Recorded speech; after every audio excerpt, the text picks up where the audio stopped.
आप देख रहे हैं यूट्यूब चैनल मैथ मतलब मस्ती। इस चैनल पर आज बिहार एसएससी के लिए जो इंटर लेवल का एग्जाम होने वाला है उसके लिए एक प्रैक्टिस सेट को देखेंगे।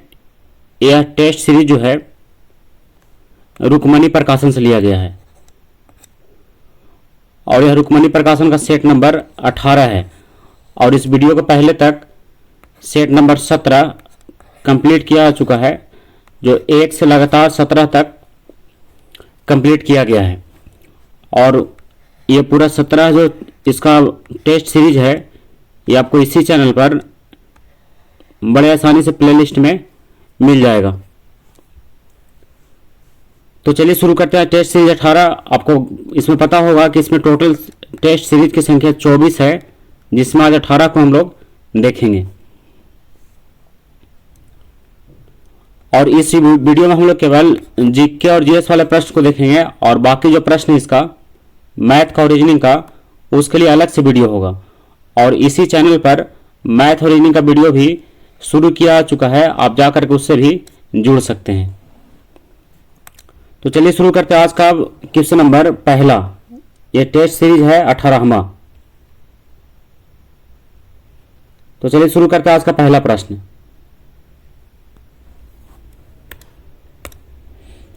आज का पहला प्रश्न है, देखिए आज का पहला प्रश्न कह रहा है कि वर्तमान में किस नीति निर्देशक सिद्धांत को मूल अधिकारों पर प्राथमिकता प्राप्त है। तो किस नीति निर्देशक सिद्धांत को प्राप्त है, तो इसका सही उत्तर है केवल अनुच्छेद 39 का ख तथा अनुच्छेद 39 के ग में उल्लेखित नीति निर्देशक सिद्धांतों को मूल अधिकार का प्राथमिकता प्राप्त है, इसलिए ऑप्शन नंबर सी इसका सही उत्तर होगा।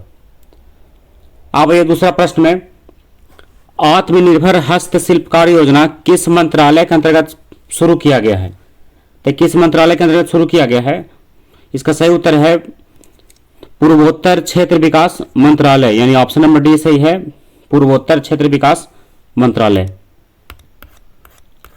अब आइए क्वेश्चन नंबर 3 में, निम्नलिखित में से पंचायतों की वित्तीय स्थिति का पुनर्विलोकन करने के लिए राज्य वित्त आयोग का गठन करता है। तो राज्य वित्त आयोग का गठन जो है कौन करता है, तो इसका सही उत्तर है कि कौन करता है राज्य वित्त आयोग का। तो पहला ऑप्शन में है संबंधित राज्य का मुख्यमंत्री, दूसरा है वित्त मंत्री, तीसरा है राज्यपाल और चौथा है पंचायती राज मंत्री। तो इसका सही उत्तर है संबंधित राज्य का राज्यपाल, यानी ऑप्शन नंबर सी इसका सही होगा। क्वेश्चन नंबर 4 में आइए, भारत के संविधान के निम्नलिखित संशोधनों में से किसके द्वारा भारतीय नागरिकों के मूल कर्तव्य निर्धारित किए गए हैं। तो किस संशोधन के तहत निर्धारित किया गया है, तो 42वां संविधान संशोधन। कौन सा संविधान संशोधन, 42वां। तो ऑप्शन नंबर सी इसका सही है, 42वां। और आप यह भी ध्यान रखिएगा कि 42वां संविधान संशोधन जो है 1976 ईस्वी में हुआ था। कब हुआ था, 1976 में। अब क्वेश्चन नंबर 5 में आइए, यूक्रेन रूस युद्ध के कारण भारत सरकार ने यूक्रेन से भारतीय नागरिकों को निकालने के लिए कौन सा अभियान चलाया था, यानी उस अभियान का नाम क्या था। तो उसका अभियान का नाम था ऑपरेशन गंगा। क्या नाम था, ऑपरेशन गंगा। तो ऑप्शन नंबर ए इसका सही उत्तर है।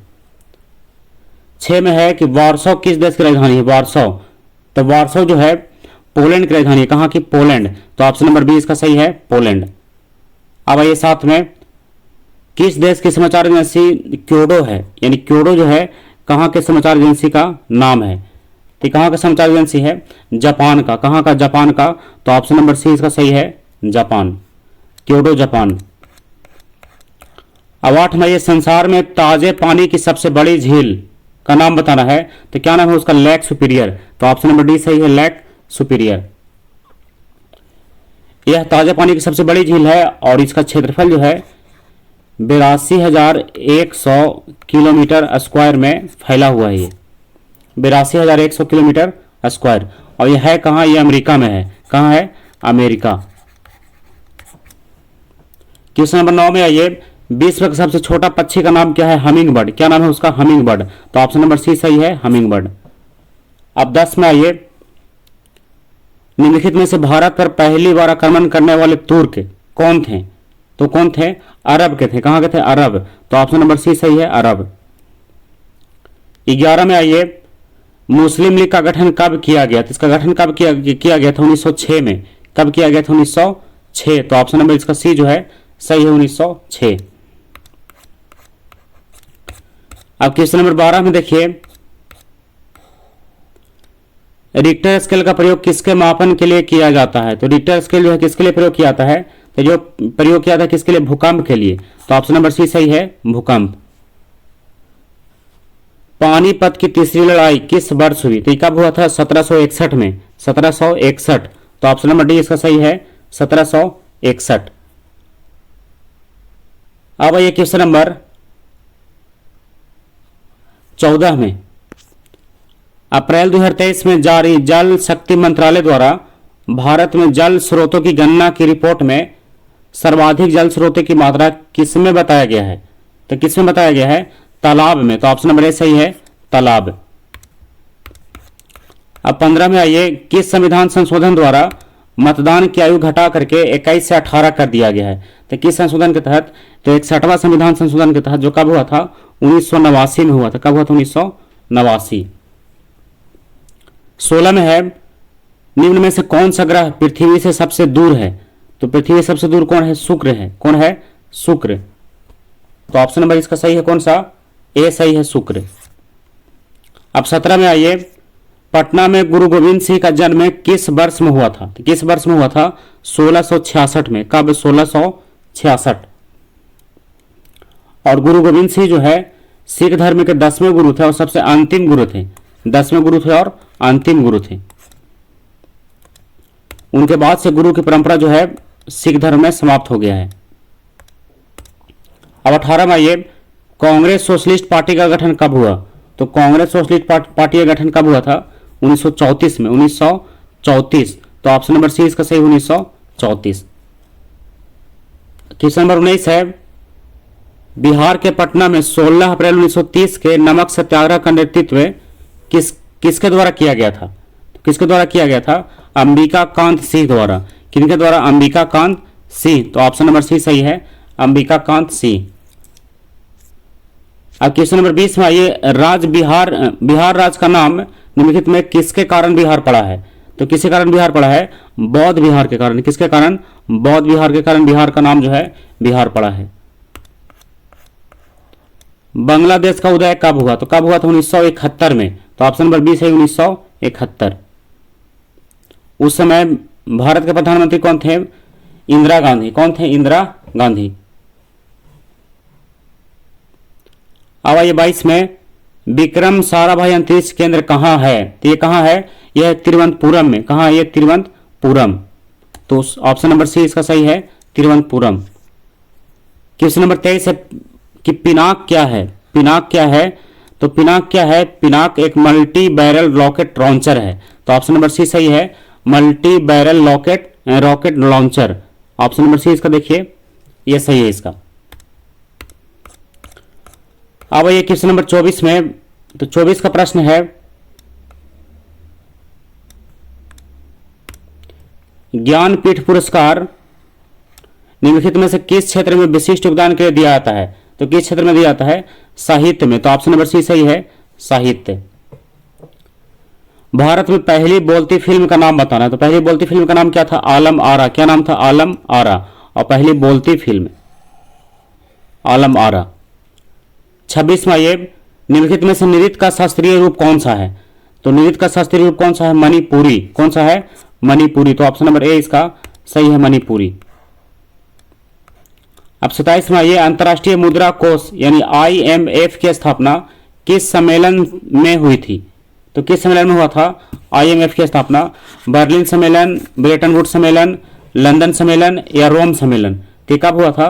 ब्रेटन वुड्स सम्मेलन में। तो ऑप्शन नंबर बी सही है, ब्रेटन वुड्स सम्मेलन। किसके? IMF की। क्वेश्चन नंबर 28 है, वर्ष 2022 का चिकित्सा नोबेल पुरस्कार से किसे सम्मानित किया गया है? चिकित्सा नोबेल पुरस्कार किसे दिया गया है? कब का? 2022 का। तो किसे दिया गया है? यह दिया गया है स्वाते पावो को। किसे? स्वाते पावो। तो ऑप्शन नंबर बी इसका सही है, स्वाते पावो। अब आइए क्वेश्चन नंबर ये जो स्वाते पावो हैं ये स्वीडन के रहने वाले हैं। कहाँ के? स्वीडन। ये भी ध्यान रखिएगा आप कि स्वाते पावो जो है कहाँ के हैं? ये स्वीडन के। अब आते हैं क्वेश्चन नंबर 29 में, ललित कला अकादमी की स्थापना किस वर्ष किया गया? तो इसका स्थापना कब हुआ था? 1954 में। 1954 में। क्वेश्चन नंबर 30 है, भारतीय संविधान के निम्नलिखित अनुच्छेद में से किसके अंतर्गत विधान परिषद की स्थापना या समाप्ति की व्यवस्था की गई है? तो किसके अंतर्गत किया गया है? अनुच्छेद 169 के अंतर्गत। कितना? अनुच्छेद 169। तो ऑप्शन नंबर ए सही है। 31 में, ये तानसेन किस मुगल सम्राट के दरबार के संगीतज्ञ थे? कौन? तानसेन। तो किसके थे? अकबर के। किसके? अकबर। तो ध्यान रखिएगा, तानसेन अकबर। अब क्वेश्चन नंबर 32 में, ये भारत में उग्र राष्ट्रवाद के उदय का श्रेय किसे दिया जाता है? तो किसे दिया जाता है? बाल गंगाधर तिलक को। तो ऑप्शन नंबर सी सही है, बाल गंगाधर तिलक। आप इनमें सुने होंगे लाल बाल पाल इसके लिए प्रसिद्ध हैं, उग्र राष्ट्रवाद के लिए। क्वेश्चन नंबर 33 है, भारतीय संविधान के अनुसार केंद्रीय मंत्री किसकी इच्छा रहने तक पद संभालेंगे? तो किसकी इच्छा रहने तक? तो इसका सही उत्तर है भारत के राष्ट्रपति की इच्छा रहने तक। तो ऑप्शन नंबर ए इसका सही होगा। अब आइए 34 में, गंगा और सोन जैसी नदियां प्राचीन भारत में महाजनपद से, खाली जगह यहां पर दे रहा है, तो महाजनपद से मगध से होकर बहती थी, है ना? कहां से? मगध से। 35 में, ये डुरांड लाइन किन दो देशों के बीच है? डुरांड लाइन तो किसके बीच है? पाकिस्तान और अफगानिस्तान के बीच। तो ऑप्शन नंबर डी सही है, पाकिस्तान और अफगानिस्तान। 36 में, ये ऐसी स्थिति जिसमें स्फीति के साथ बेरोजगारी में वृद्धि हो रही है क्या कहलाती है? इसको क्या कहेंगे? गतिहीन स्फीति। क्या कहेंगे? गतिहीन स्फीति। तो ऑप्शन नंबर सी इसका सही है। अब आइए 36 के बाद 37 में, तो 37 का प्रश्न है, मुगल बादशाह बाबर की मृत्यु कब हुआ?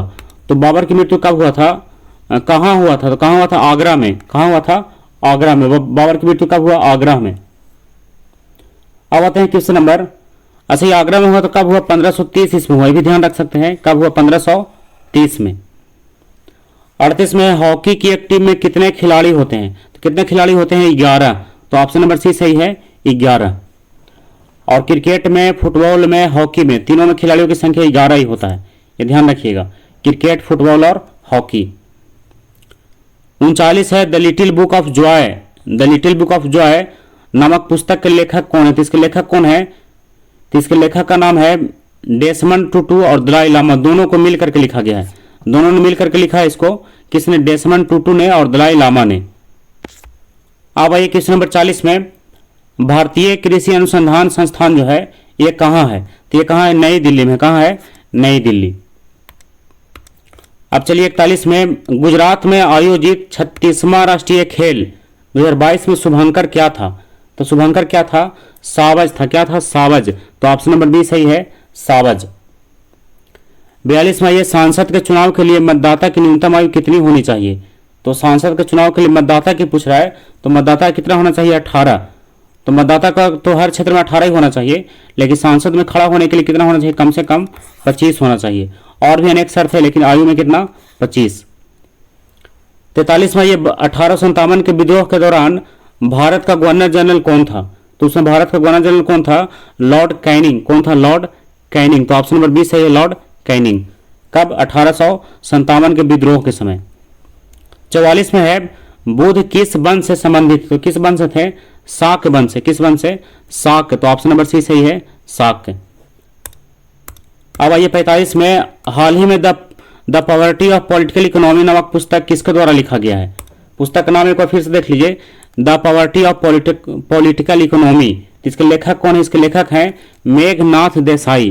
तो ऑप्शन नंबर डी सही है, मेघनाथ देसाई। 46 में, ये भारतीय अंतरिक्ष अनुसंधान संगठन यानी इसरो, इसका पूरा नाम भी आप ध्यान रखिएगा, इसरो ने मछुआरों की सुरक्षा के लिए केरल के निंदकारा से कौन सा विकसित उपकरण को लॉन्च किया है? तो उस उपकरण का नाम बताएं। उसका नाम क्या है? नभमित्र। क्या नाम है उसका? नभमित्र। तो ऑप्शन नंबर ए सही है, नभमित्र। अब 47 में, ये कौन सा राज्य या केंद्र शासित प्रदेश जो है जहां लगातार 2 महिला मुख्यमंत्री बनी थी? तो कहां बनी थी? बिहार में। कहां बनी थी? बिहार में। आपको याद होगा बिहार में। और कौन थी मुख्यमंत्री? अच्छा, इसमें बिहार, लेकिन बिहार का नहीं है, लगातार 2 बार नहीं रही है वो। लगातार 2 बार कहाँ रही है? दिल्ली में। कहाँ रही है लगातार 2 बार? दिल्ली में। इसमें पहली महिला मुख्यमंत्री सुषमा स्वराज और दूसरी थी कांग्रेस की शीला दीक्षित। तो कहाँ बनी थी? दिल्ली में। अब 48वां, ये यूरो मुद्रा को स्वीकार करने वाला नवीनतम देश कौन सा है? तो कौन सा है? क्रोएशिया। कौन है? क्रोएशिया। कौन सा मुद्रा? यूरो मुद्रा के लिए, यूरो मुद्रा जो स्वीकार किया है। 49वां, ये हार्स अक्षांश भूमध्य रेखा के उत्तर और दक्षिण में लगभग कितना डिग्री अक्षांश पर स्थित क्षेत्र है? कितना डिग्री अक्षांश पर है? तो 30 से 35 डिग्री अक्षांश पर स्थित क्षेत्र है। कौन सा अक्षांश? हॉर्स अक्षांश। अब 50वां, ये भारत और Asian development bank ADB, Asian development bank ADB ने मिलकर भारत के किस शहर में एक जलवायु परिवर्तन और स्वास्थ्य केंद्र की स्थापना की है? करेंगे तो कहाँ करेंगे? इन लोग मिल करके दिल्ली में। कहाँ? दिल्ली में। अब 51वां, ये कह रहा है कि पास आती हुई रेलगाड़ी की सीटी की आवृत्ति या तीक्ष्णता बढ़ती जाती है। ऐसा जो घटना है किसके कारण होता है? किसके कारण होता है? ये डॉपलर प्रभाव के कारण। किसके? डॉपलर प्रभाव।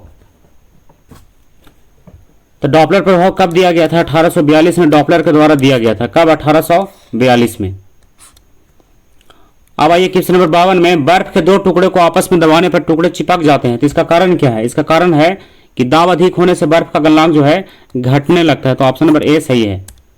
अब 53वां, ये जब मैग्नीशियम ऑक्सीजन की उपस्थिति में जलता है तो ज्वाला का रंग कैसा होता है? तो ज्वाला का रंग कैसा होता है? सफेद होता है। तो ऑप्शन नंबर सी सही है। कैसा होगा? सफेद होगा। कैसा? सफेद। तो ऑप्शन नंबर सी इसका सही होगा। अब 54वां, ये किसी लिफ्ट में बैठे हुए व्यक्ति को अपना भार कब अधिक मालूम पड़ता है? तो कब अधिक मालूम पड़ेगा? जब लिफ्ट जो है त्वरित गति से ऊपर जा रहा हो, यानी समान गति से क्या हो रहा हो? ऊपर जा रहा हो, तो उसमें क्या होगा? उसका भार जो है अधिक लगेगा। अब 55वां, ये हाइड्रोजन से भरा रबड़ का गुब्बारा वायु में ऊपर जाकर फट जाता है, इसका कारण क्या है? इसका कारण है कि वायु दाब घट जाता है। क्या होता है? ऊपर जाने के बाद वायु दाब जो है घट जाता है। क्वेश्चन नंबर 56वां, जब प्रकाश के लाल, हरे व नीले रंग को समान अनुपात में मिलाया जाता है तो जो रंग प्राप्त होगा वो कैसा होगा? तो कैसा होगा? सफेद होगा। कैसा? सफेद।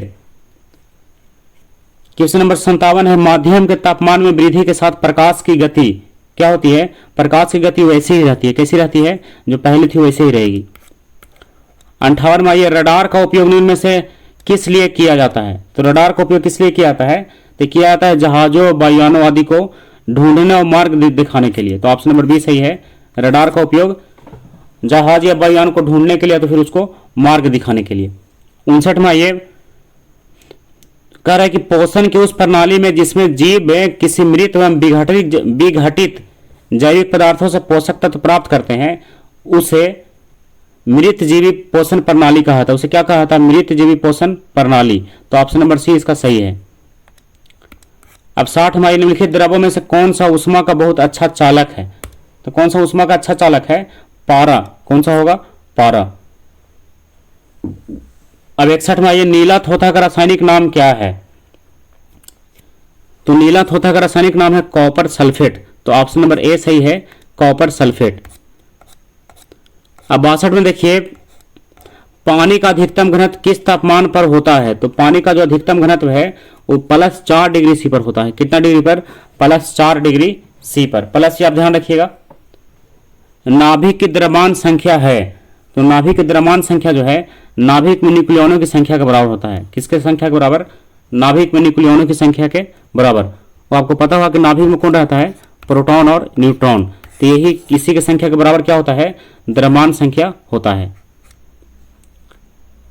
अब आइए 64 में, वे आयन जिनमें इलेक्ट्रॉन की संख्या समान होती है क्या कहलाते हैं? तो क्या कहलाएंगे वो? सम इलेक्ट्रॉनिक। क्या कहलाएंगे? सम इलेक्ट्रॉनिक। तो ऑप्शन नंबर डी सही है, सम इलेक्ट्रॉनिक।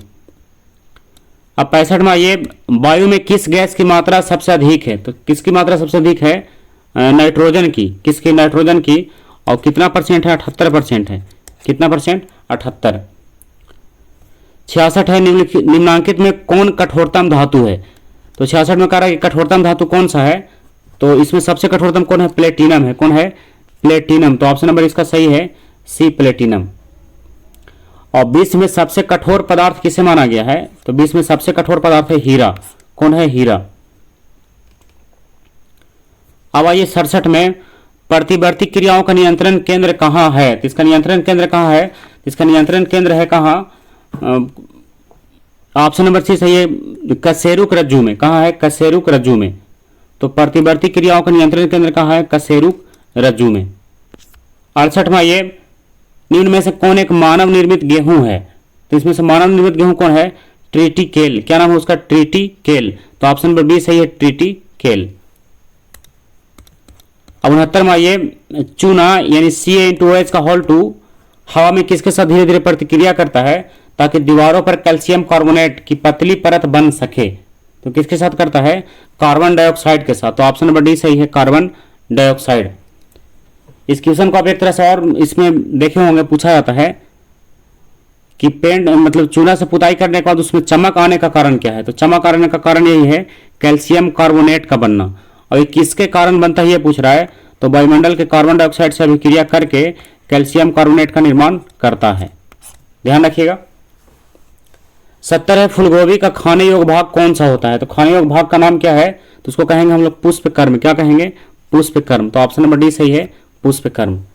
71 में आइए, पोलियो ड्रॉप की खोजकर्ता कौन है? तो पोलियो ड्रॉप की खोजकर्ता कौन है? Albert Sabin. कौन है? Albert Sabin. तो ऑप्शन नंबर सी सही है, अल्बर्ट साबिन। अब आइए 72 में, विषाणु में क्या होता है? तो विषाणु में क्या होता है? तो विषाणु में होता है न्यूक्लिक एसिड और प्रोटीन। तो ऑप्शन नंबर बी सही है, न्यूक्लिक एसिड और प्रोटीन किसमें होता है? विषाणु में होता है। अब आइए 73 में, टिबिया नामक हड्डी कहाँ पाई जाता है? कहाँ पाई जाती है? तो ये कहाँ मिलेगा? ये मिलेगा पैर में। कहाँ मिलेगा? पैर में। तो ऑप्शन नंबर बी सही है, पैर। टिबिया और फिबुला दोनों कहाँ मिलता है? पैर में। एक और हड्डी का नाम पूछता है ज्यादातर, टिबिया और फिबुला। एक तो हो गया टिबिया, एक हो गया फिबुला। और मानव शरीर की सबसे छोटी हड्डी जिसे क्या कहते हैं? अस्टेपिज कहा जाता है। क्या कहेंगे? तो उसको नाम क्या है? अस्टेपिज। और ये पाया कहाँ जाता है? ये पाया जाता है कहाँ? कान में। कहाँ पाया जाता है? कान में। अब आइए 74 में, खाली जगह के लिए रासायनिक सूत्र H2SO4 यानी H2SO4 जो किसका सूत्र है? तो यह सूत्र किसका है? तो यह सूत्र है आयल ऑफ विट्रियोल का। किसका? Oil of vitriol. तो ऑप्शन नंबर डी सही है, आयल ऑफ विट्रियोल। आप देख रहे होंगे क्या है ये सल्फ्यूरिक अम्ल है H2SO4, जिसको अम्लों का राजा भी कहा जाता है और आयल ऑफ विट्रियोल भी कहते हैं।